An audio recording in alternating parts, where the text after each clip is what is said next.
In the keyboard layout lesson, we learned that there are only 12 actual notes on a piano.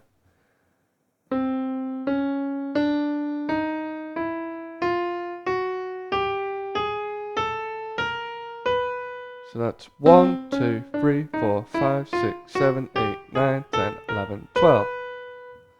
The chromatic scale is a musical scale with all 12 pitches, each a half step apart.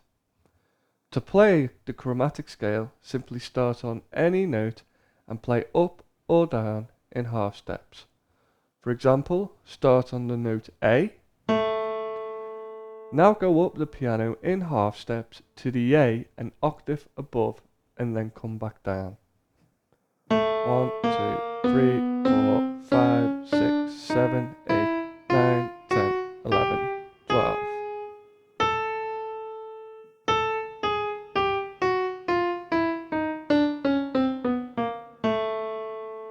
You've just played the A chromatic scale. Let's start on the note F. Now go up the piano in half steps to the F an octave above and then come back down.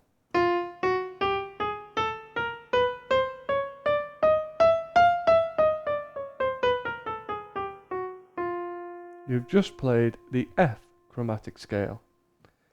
In part 4 we'll discuss scales in detail. Okay, now that we know what a half step is, we now need to take a look at the next smallest interval, the whole step.